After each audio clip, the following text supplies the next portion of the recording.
Hello students, this video is being recorded in the summer of 2020, right after the end of the spring semester and in the midst of the ongoing COVID-19 pandemic. Since we do not yet know for sure what format our classes will take in the fall, and since there's some likelihood that at least some of us, both students and faculty, will have to be away from campus for a time should the mitigation plans prove ineffective, or should compliance with or enforcement of public health guidelines prove impossible, I am preparing a video version of each of my lectures for the class to have it ready if and when it is needed. It's also the case that necessary distancing requirements in the classrooms may make it impossible that the entire class can be in the same room at the same time. In that case, those whose turn it is to stay away from campus may find these video lectures a better option than relying on a live classroom feed via Zoom or some other technology. So if you're watching this video, it means that we are, for reasons of public and personal health, still unable to meet together in a traditional face-to-face classroom format. All the same, I'll continue to do my best to teach you what I know with whatever tools I have at my disposal. Enjoy the lecture. So we continue with our study of Abraham Lincoln's rhetoric, looking at two more of his famous addresses, the Gettysburg Address from 1863 and his second inaugural address from 1865. We'll look at both of these speeches together because both are quite short, and that will conclude our attention to Abraham Lincoln. Lincoln, of course, though, is one of America's greatest orators, and if we had more time, we could probably read 6 or 7 Lincoln speeches, and all would qualify for consideration in the curriculum of great speakers and speeches. But for today, our attention is on the Gettysburg Address and the second inaugural address. So we've already talked about Lincoln's early career, and we'll pick up where we left off, and that is the 1858 Senate race between Lincoln and Stephen Douglas. It is at the beginning of that campaign that we get Lincoln's House Divided speech, which was the subject of our previous lecture. And also in that campaign, when we had the famous Lincoln-Douglas debates that took place throughout the state of Illinois, as both men argued about the spread of slavery into the territories. Then in 1860, Lincoln sought the Republican nomination for president. The Republican Party at this time was only about 4 or 5 years old, and Lincoln was seeking to become the first Republican president. And in that campaign for president, Lincoln came to New York as part of a tour of the eastern states and delivered in New York City his famous Cooper Union speech. That's a speech that, again, he makes an argument that the founding fathers believed the Constitution permitted the Congress to prohibit the spread of slavery into the new territories. And actually, it's interesting that Lincoln delivered a version of the Cooper Union speech 4 different times in New Hampshire, because after he completes the speech in New York, which is the famous text that we all know as the Cooper Union speech, he came on a campaign trip to New Hampshire. His son was enrolled at Phillips Exeter Academy, and Lincoln spoke in Exeter, in Dover, in Manchester, and in Concord, and in each case made versions of what amounted to the same speech as the Cooper Union speech. And then later that year, Lincoln is elected as the 16th President of the United States. And then in January and February of 1861, so this was before Lincoln was inaugurated, 7 of the southern states seceded from the Union. And then on March the 4th, 1861, which up until the 1930s was the traditional date of presidential inaugurals, Lincoln gave his first inaugural address. Then, a little more than a month later, on April 12th, Confederate forces opened fire on Fort Sumter and the Civil War began. So for almost the entirety of Lincoln's presidential administration, his first administration and the small portion of his life when he was in his second administration was undertaken during the Civil War. In 1862, on September the 22nd, Lincoln issued the Emancipation Proclamation, which would become effective on January 1st, 1863. And then in November 1863, he delivered the Gettysburg Address at the battlefield in Pennsylvania, where the Battle of Gettysburg took place. In November of 1864, Lincoln was reelected for a second term as president, and on March 4th of 1865, delivered his second inaugural address. But again, a little more than a month after his second inaugural address, he was assassinated by John Wilkes Booth at Ford's Theater in Washington, D.C. on the 14th of April. So the first of the two speeches we're going to read is Lincoln's Gettysburg Address, delivered on the 19th of November, 1863. We have the only photograph taken of Lincoln at Gettysburg, and he is just visible as he's sitting down. He's just sitting down after delivering the speech, and you can barely pick him out there. So the question first is, what is the genre of the speech? And I think it's unquestionable in this instance that we have perhaps the very best example of an epideictic speech. It is a speech that marks an important, in this case, quite a solemn public ceremony or civic occasion. Then what is the exigence, the audience, and the constraints? The exigence, of course, is that Lincoln is President of the United States in the midst of a terrible civil war when hundreds of thousands of men on both sides have died, and he's asked to come and dedicate the cemetery at Gettysburg following one of the most terrible battles of that terrible Civil War. And so he must commemorate the dead and also give meaning not only to their deaths, but to the war overall. And then who was the audience for the speech? Well, we know, of course, there was a crowd gathered for the dedication ceremony in Gettysburg, and there were people then who listened to Lincoln in person. But we also know that Lincoln had in mind a much wider audience, certainly the wider audience of Americans, both North and South, who would read the address in the newspaper. And then also we Americans down through history who would come to understand aspects of the Civil War and the meaning of the war, and indeed maybe the meaning of our whole country, by what Lincoln said on that date in Gettysburg. And then what are the constraints here? Obviously, one of the constraints is that Lincoln must do justice to all of those men who have died in the battle at Gettysburg. He wants to be sure that people understand their death has not been in vain. But he's also constrained in some ways by what people think about the war, how they've defined the war to that point, what the understanding even of members of the Army is, the Union Army is, about why they're fighting. And Lincoln also wants to connect the war to the wider life of the nation. That is, he wants to set the battle and the war into the longer train of American history so that we understand it in that context. There are also certain expectations regarding the type of speech Lincoln is giving.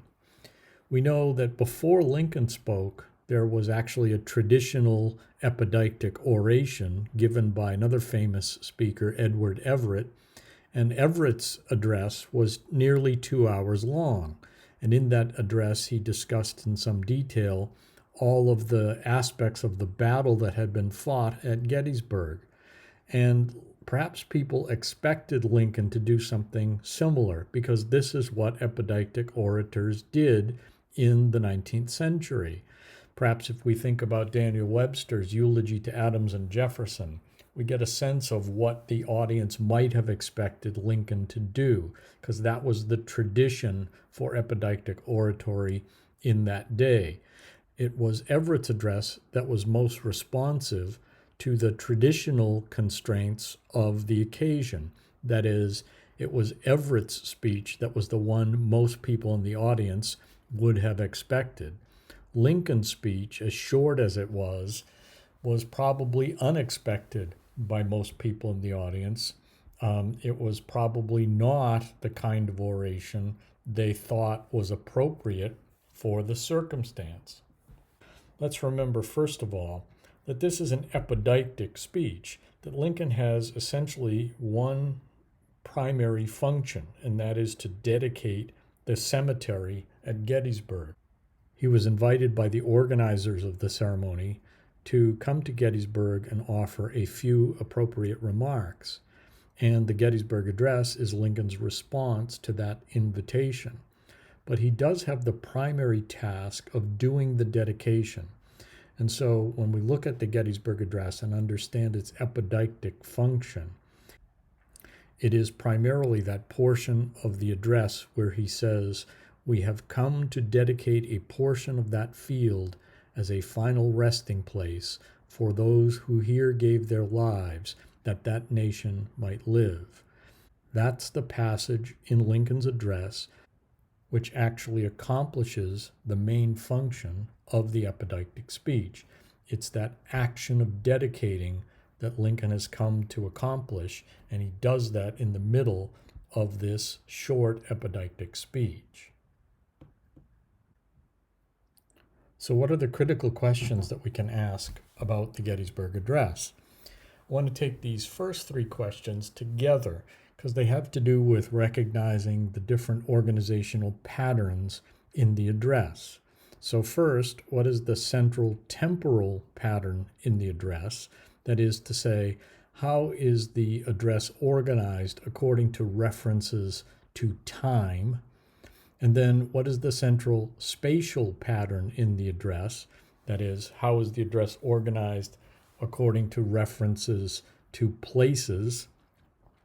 And then what is the central archetypal or mythological pattern that is evident in the address?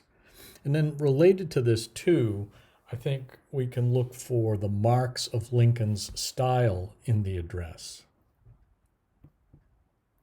So Edwin Black, in his essay Gettysburg and Silence, actually deals with a number of these questions and some others as well. And it's interesting to look at Black's essay. It's a fairly exhaustive analysis of the Gettysburg Address. But look at how Black describes the Gettysburg Address in the opening of his essay. He says, "There is no more celebrated example of eloquence than the Gettysburg Address." He goes on to say that the historical importance of the address is beyond doubting. And he says its reputation has triumphed over hostility, parody, obscurity, and obsolescence. So he starts by recognizing what is perhaps the most famous speech in all of American history.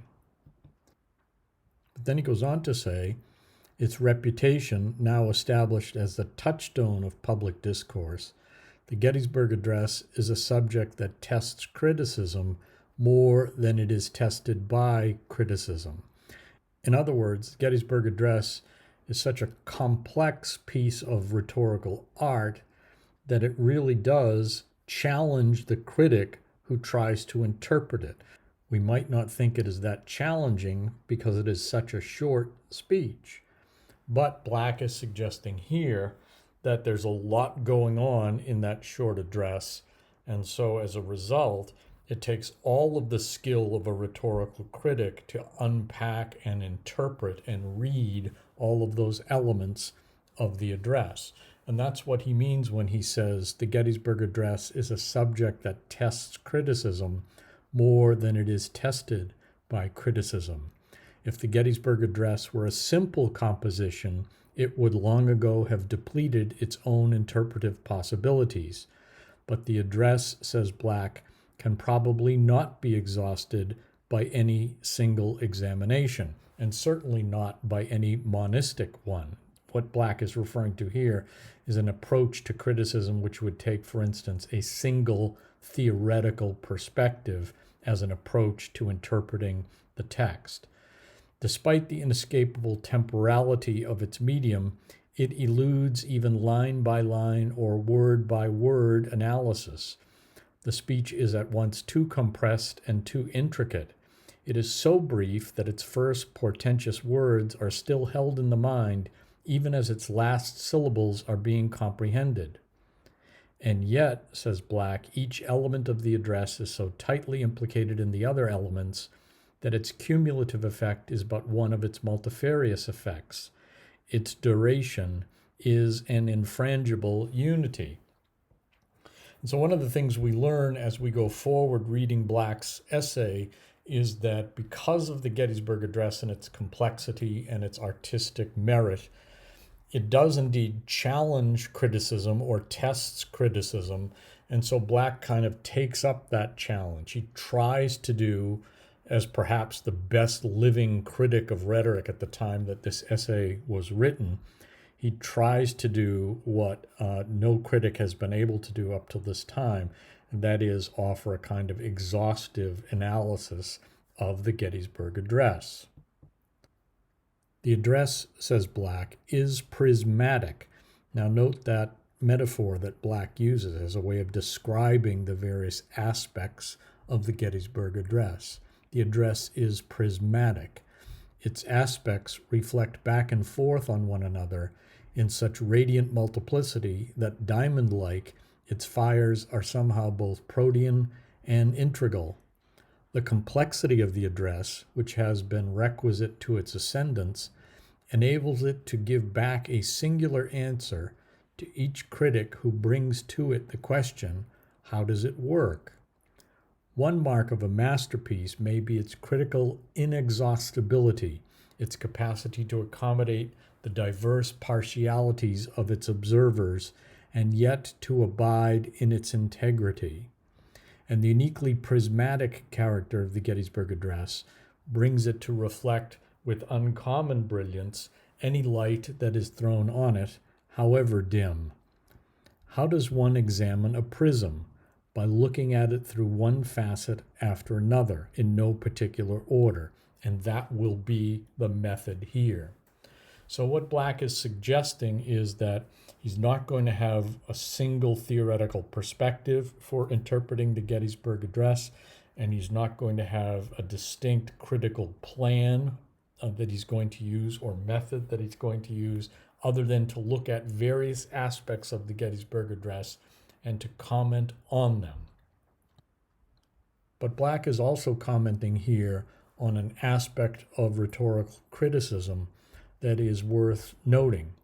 We talked at the beginning of the semester about the ways in which we can identify a great speech. And one of those ways was the rich critical possibilities that any text could afford critics. And this is essentially what Black is observing, that the Gettysburg Address is just such a speech. That is, it is a text that offers different critics coming at the address with different perspectives.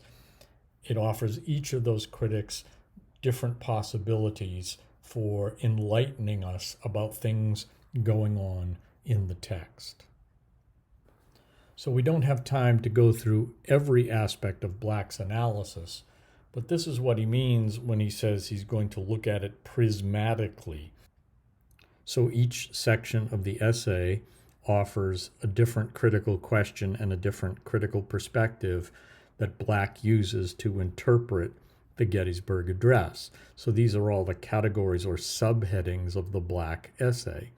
He deals with audiences and the movement of the address and the geographical references, and we mentioned these briefly in our critical questions, the structure of the speech, the scope of the address, the different cycles and archetypes, what we referred to as the archetypes or the mythology pattern in the speech.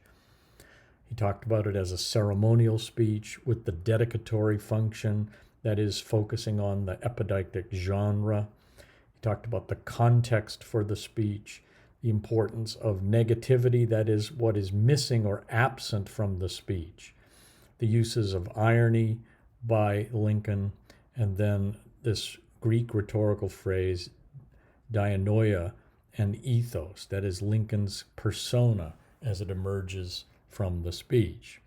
So let's just take a look at this last portion and what Black has to say, for instance, about Lincoln's ethos.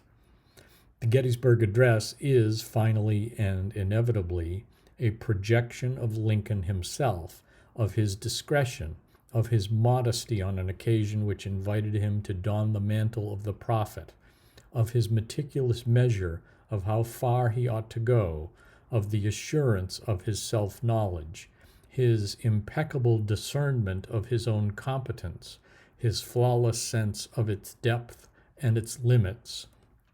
As an actor in history and as a force in the world, Lincoln does not hesitate to comprehend history and the world, but he never presumes to cast his mind beyond human dimensions. He does not recite divine intentions. He does not issue cosmic judgments. He knows to the bottom what he knows. Of the rest, he is silent.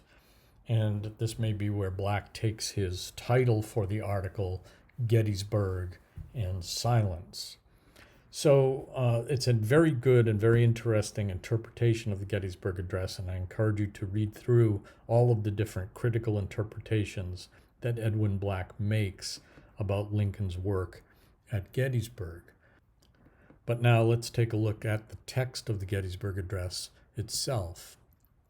Let's note first about Lincoln's style that he has what we would describe as an economy of style. The whole Gettysburg Address is a mere 272 words, and many of those key words and sounds are repeated in Lincoln's style. That is, the language that he chooses creates a kind of poetic cadence as you read the address, and it's helpful sometimes to either listen to a recitation of the address or to pronounce the address out loud yourself as you're reading it. And you'll be able to hear some of these key sounds and words that are repeated that create that kind of poetic cadence. Lincoln also echoes biblical style. We can see this especially, for instance, in the opening sentence of the address, 87 years ago. People don't typically talk about a period of 20 years as a score, right? But when he says 80, he could have easily said just 87 years ago. But 80 is the language of the Bible, and especially if we get to, for instance, Psalm number 90, where it says 10 is the life of a man. Lincoln is drawing on that kind of language to give the Gettysburg Address a kind of moral depth that it might not otherwise have. And then we see him creating these patterns, this archetypal pattern of birth, death, and rebirth within the organization of the address. The references also to places and spaces, and then the temporal pattern of past, present, and future. So as we go through the address, we'll look for all of these elements in the Gettysburg Address. Now, we talked about Lincoln's word choice, and here are some of the key terms that are repeated frequently in the address. The words are that, dead, dedicate, here, and words which begin with the prefix con, such as continent, conceived, and consecrate. So again, we'll try to look for these in the text of the speech itself. So here's the opening of the Gettysburg Address. 87 years ago, our fathers brought forth on this continent a new nation, conceived in liberty and dedicated to the proposition that all men are created equal.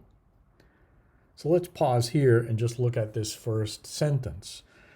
When Lincoln's talking about 87 years ago, we take the date of 1863 when he's delivering the address, and we subtract 87 years, and that brings us to 1776, which of course is the date of the Declaration of Independence.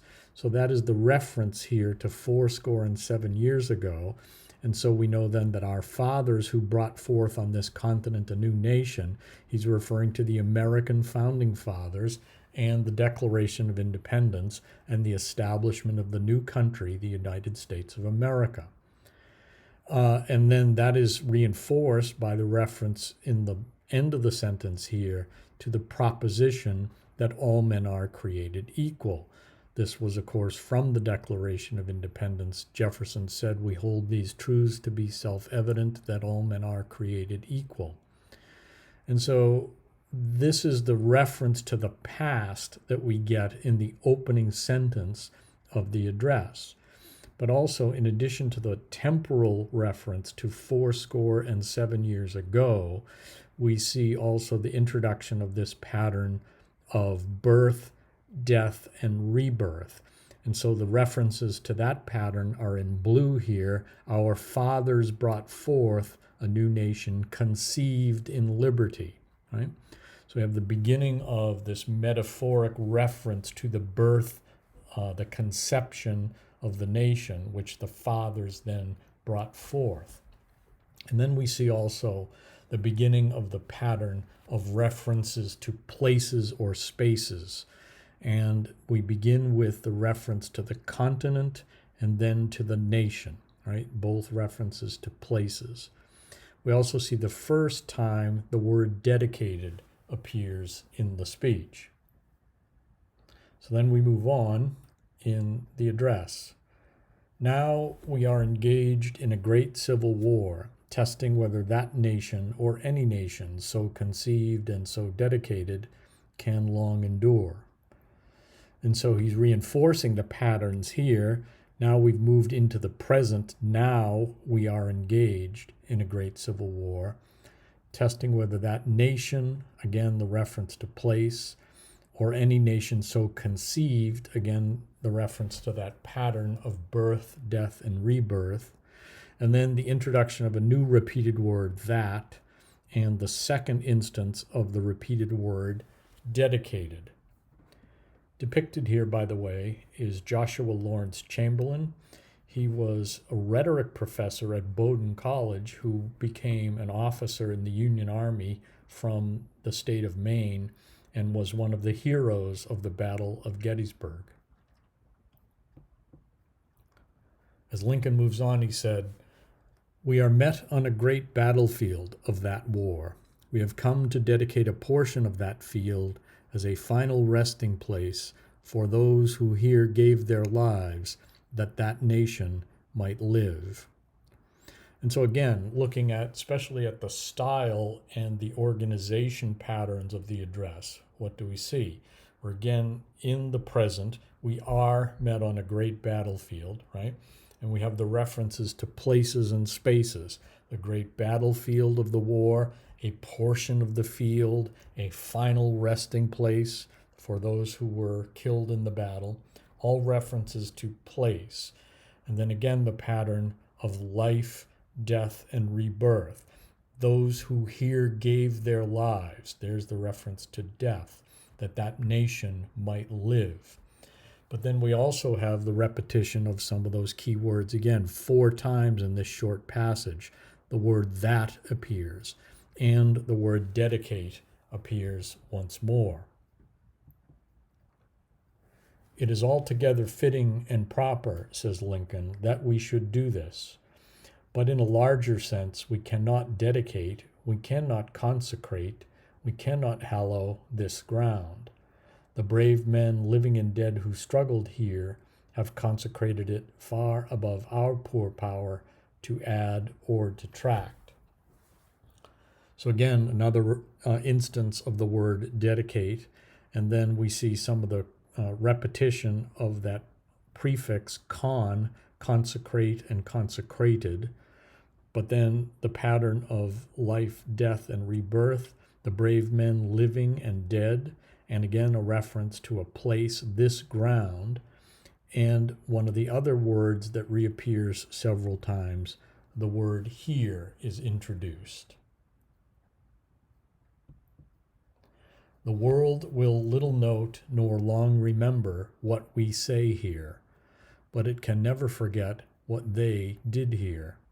It is for us, the living, rather, to be here dedicated to the unfinished work which they who fought here have thus far so nobly advanced. And as one of my rhetoric professors at the University of Wisconsin pointed out, when you're listening to the speech, you don't actually see the spelling of the word here, which is repeated just in this passage 4 times. So from an auditor's perspective, it may also be a reminder from Lincoln to listen, that is, to hear what he has to say about the importance of dedicating the field, the portion of the field, as a final resting place for those who here gave their lives that that nation might live. It is rather for us to be here dedicated to the great task remaining before us, that from these honored dead we take increased devotion to that cause for which they gave the last full measure of devotion. So again, we see the repetition of the pattern: life, death, and then will come rebirth. Another occurrence of the word here, another occurrence of the word dedicated.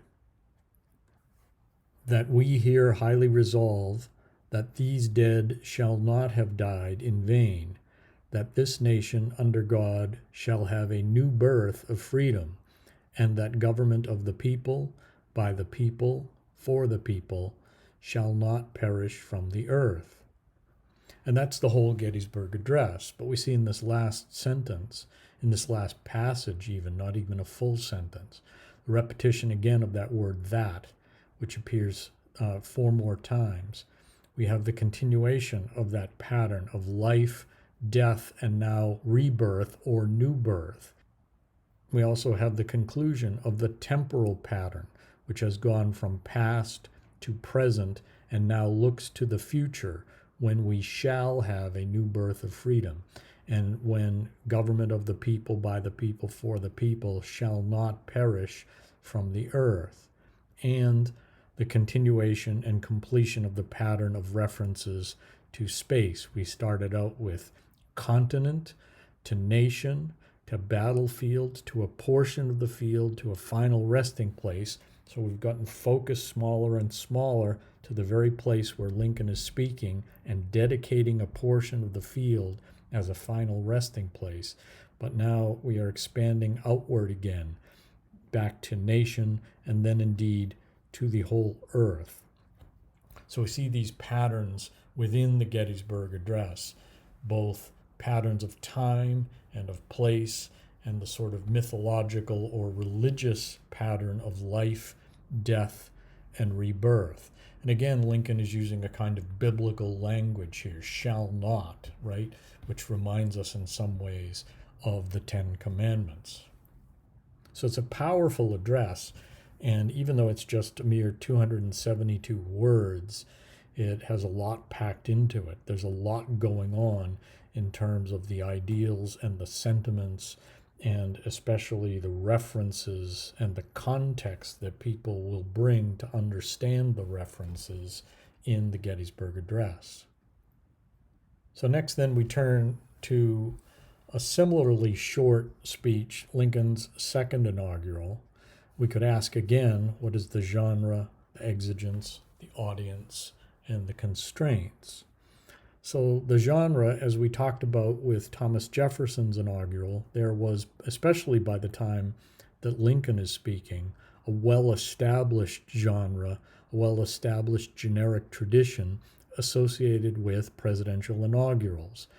Except in this case, of course, Lincoln is giving his speech in the midst of the Civil War. Now, by the time of his second inaugural, it was pretty clear that the Union Army was going to win the Civil War, that the Confederacy would fall, but it wasn't an absolute certainty. And as Lincoln points out in the address, nobody expected the war to go on this long or to be this terrible.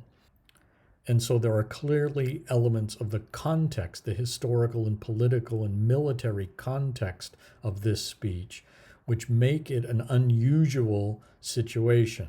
It's unusual in the sense that Lincoln then doesn't feel obligated to abide by many of the traditions associated with a presidential inaugural address. He rather simply focuses on the meaning and our understanding of the Civil War, which seems in 1865 to be coming to an end. And so then, what can we say about the exigence, the audience, and the constraints? In some ways, these are quite similar to those that were the context for the Gettysburg Address.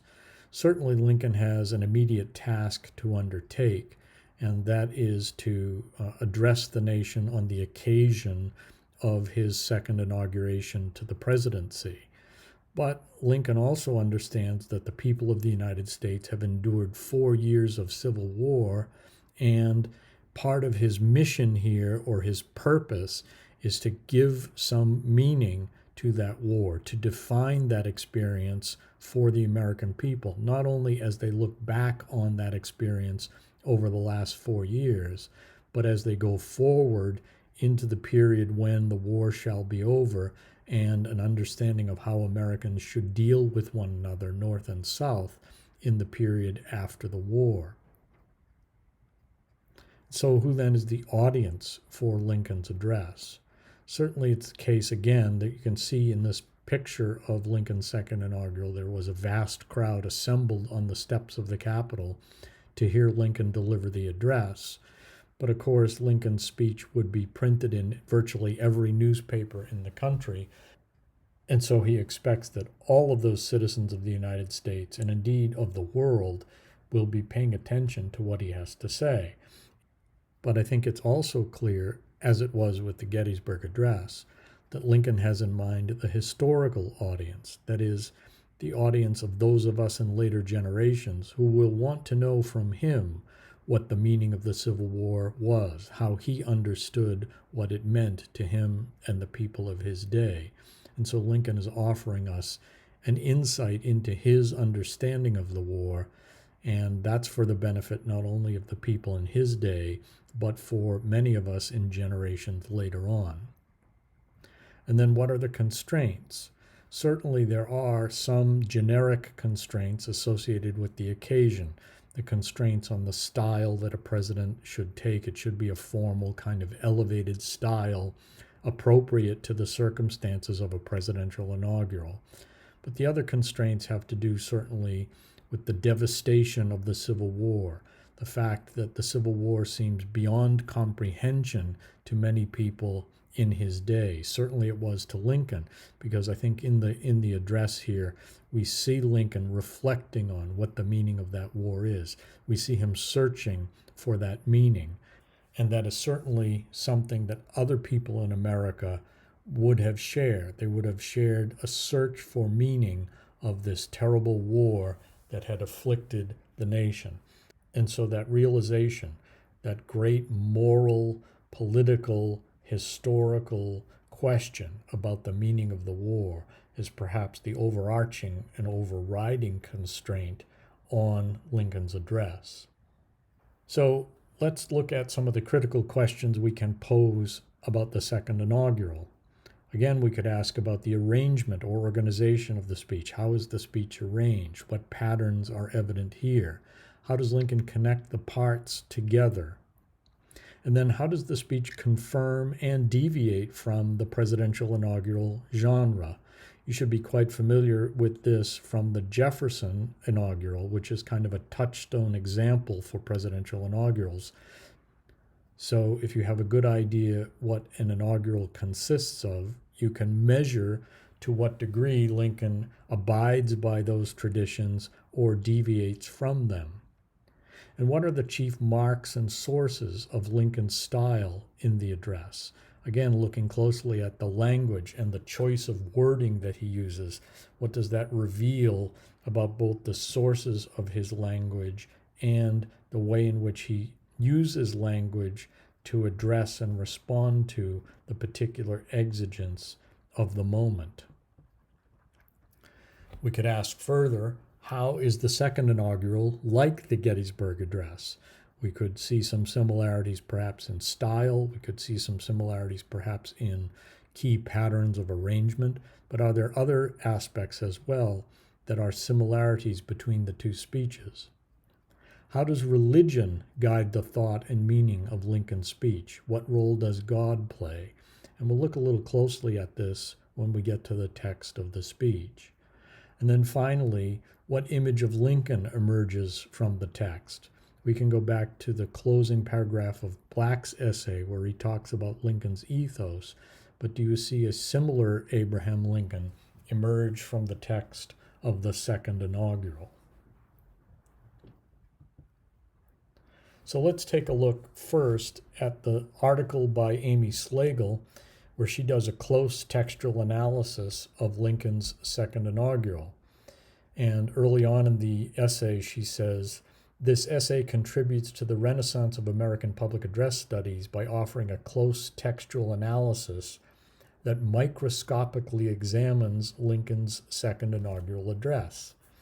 The microscopic perspective offers a new way to account for Lincoln's celebrated mastery. And we can point out here that a speech like the second inaugural, or the Gettysburg Address for that matter, lends itself to this kind of microscopic criticism, in part and maybe primarily because they are so short. That is, you can work very closely, almost word by word or sentence by sentence, in analyzing an address that is, as is this one, only 4 paragraphs long. But as Slagle goes on, she says, this enables the critic to analyze the developing responses of the reader or listener in relation to the words as they succeed one another in time. So she's previewing her method here, which is not terribly different than the method undertaken by Edwin Black of looking closely, doing a close textual analysis, almost word by word, of the speech and our responses to those words as they unfold in the text. And then she begins that close textual analysis with the beginning of the speech. The introductory paragraph of Lincoln's address offers a microcosm of the structure of the entire speech. Lincoln begins with a brief orientation to the immediate situation. Then in the second sentence, he refers to the past by way of reference to his first inaugural. The next 2 sentences refer to the present situation, and the last looks to the future. So we see right away here one similarity with Gettysburg, and that is the imposition of a temporal pattern or a pattern of references to time, past, present, and future, as a way of structuring the address. Slagle also observes, similarly, the speech as a whole consists of introductory material that orients the audience to the speech, which is paragraph 1, a narrative of past events, paragraph 2 and part of paragraph 3, a discussion of present circumstances, the rest of paragraph 3, and recommendations for future action, paragraph 4. And then she observes the opening paragraph is also notable for its impersonal tone, use of the passive voice, and lack of self-references. And here again, she makes an observation that tells us something about the way in which Lincoln perhaps is not constrained by the tradition of presidential inaugurals, or the way in which Lincoln's speech differs from the typical presidential inaugural. Slagle notes that presidential inaugurals prior to 1861 had contained an average of 8 self-references in the first 132 words. Lincoln diverges from this pattern by including only 1 I and 1 myself in the 132 words of his opening paragraph. Moreover, these are the only self-references in the entire speech. Now again, I don't know how many self-references there are, for instance, in Jefferson's inaugural, the only other presidential inaugural that we've read so far. We'll read a couple of more by Franklin Roosevelt and John Kennedy.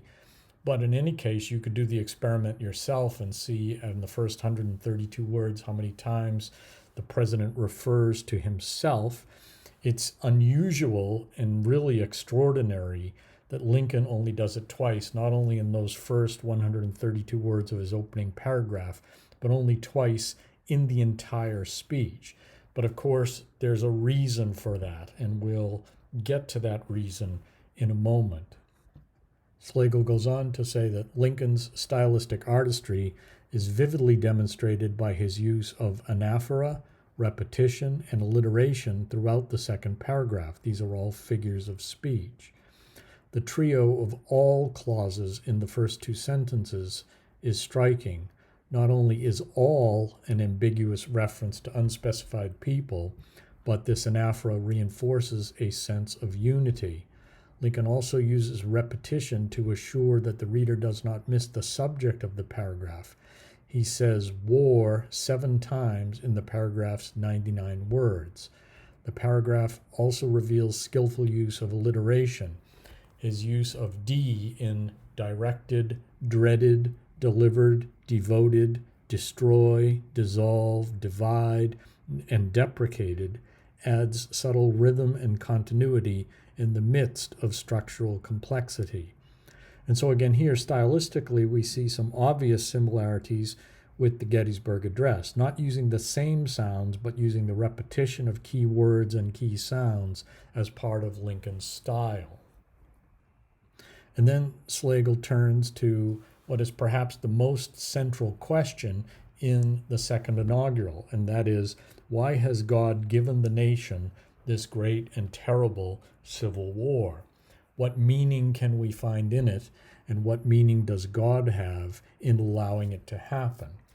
And so, as Slagle points out, the question mark is a symbol of the mystery inherent in contemplation of the nature of the divine.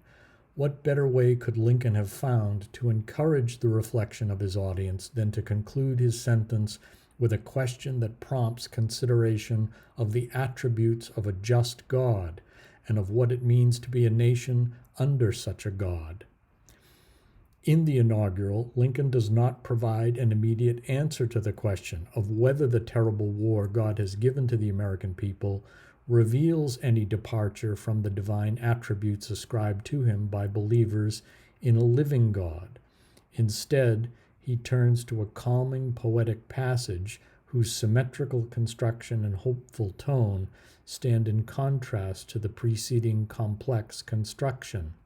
And from Lincoln's address, fondly do we hope, fervently do we pray, that this mighty scourge of war may speedily pass away.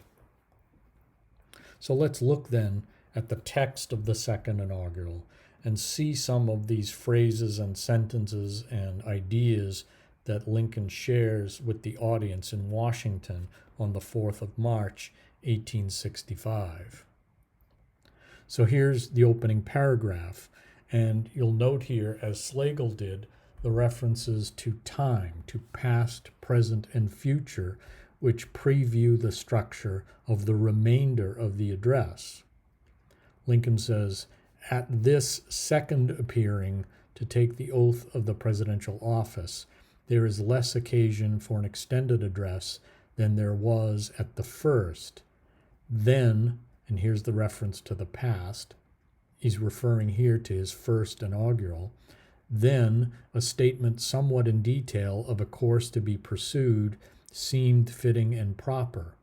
Now," and so we've shifted into the present time, "now, at the expiration of 4 years, during which public declarations have been constantly called forth on every point and phase of the great contest which still absorbs the attention and engrosses the energies of the nation, little that is new could be presented.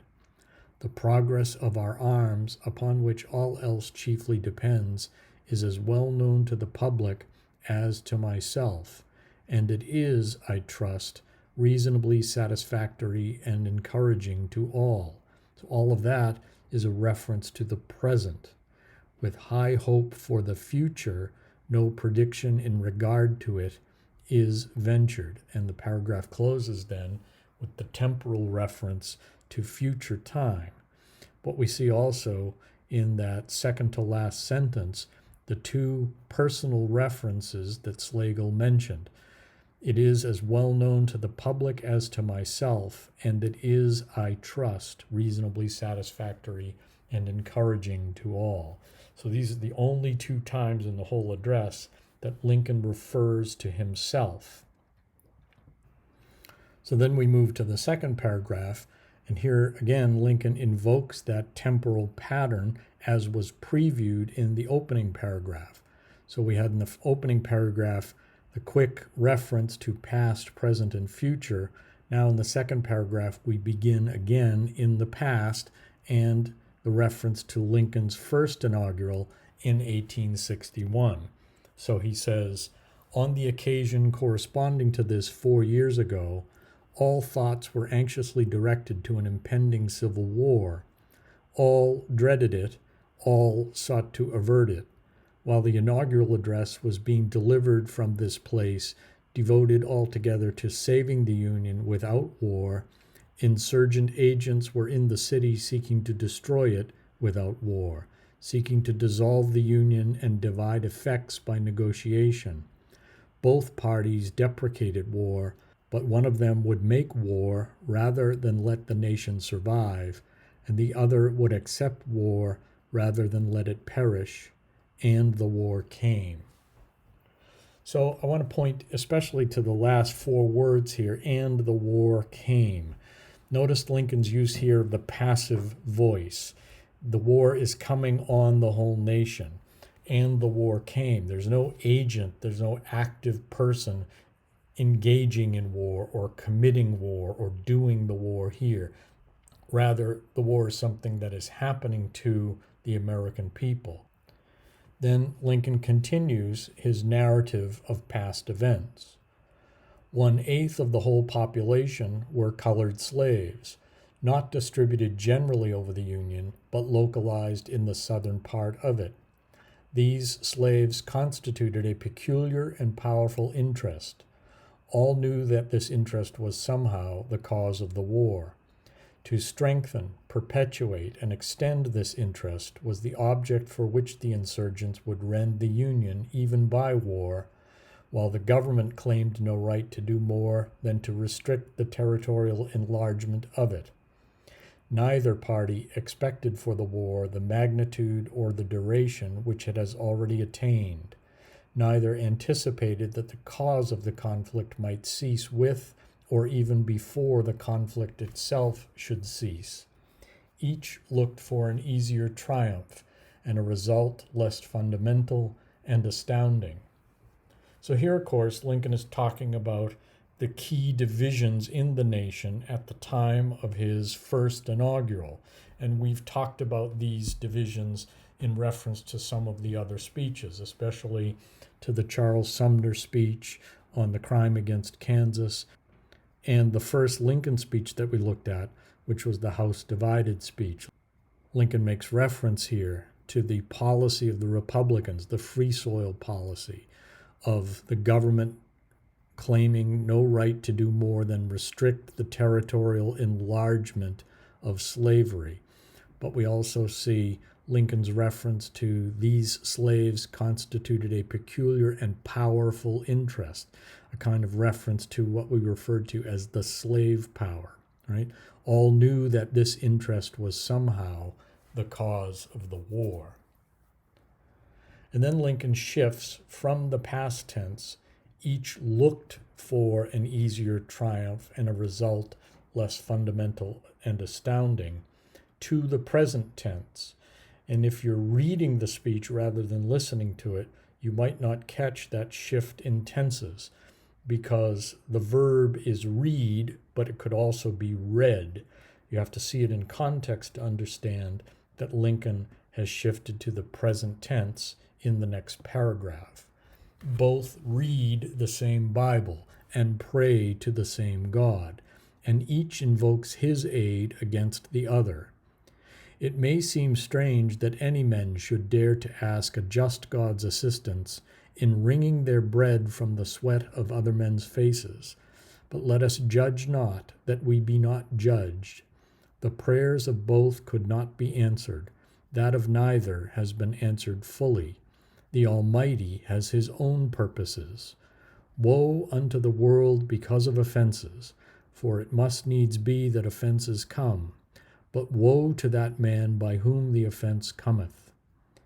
If we shall suppose that American slavery is one of those offenses which in the providence of God must needs come, but which, having continued through his appointed time, he now wills to remove, and that he gives to both North and South this terrible war as the woe due to those by whom the offense came, shall we discern therein any departure from those divine attributes which the believers in a living God always ascribe to him? So it is this final question here that Slagle is referring to when she talks in her article about the key question that Lincoln poses for the reflection of American citizens. And in this paragraph, we see not only Lincoln focusing on the present moment, but especially we see Lincoln unfolding his theology of the Civil War. Much of the language here is biblical. We see in the center of the paragraph the direct quotation from the Gospel of Matthew, "Woe unto the world because of offenses." But we also see in other places references to and paraphrases of biblical passages. For instance, it may seem strange that men should dare to ask a just God's assistance in wringing their bread from the sweat of other men's faces. That's a reference to the book of Genesis, where Adam is told by God that because of his sin in the Garden of Eden, he shall eat the bread in the sweat of his face, right? And then we have the reference to the Sermon on the Mount, "Let us judge not, that we be not judged." And so Lincoln is giving us a theological, an ecclesiastical context in which to understand the Civil War. He makes this reference to the word providence. And if you recall when we talked about the death of Adams and Jefferson and how Americans interpreted that coincidence from a providential perspective, providence is God's action in history. And so Lincoln is seeing the Civil War providentially. He sees the war as the woe that is due for the offense of slavery. But note here that Lincoln says God has given the war to both North and South as the woe due to those by whom the offense came. Now, certainly we know that slavery was the dominant institution in the southern states, so why should the North also be held responsible for the guilt of slavery? But of course, the North, especially the economy of the North, was also dependent on slavery. For instance, if you go into downtown Dover or Nashua or Manchester or Lawrence, Massachusetts, or many other towns along the eastern seaboard in the North, you find places where factories were built along rivers.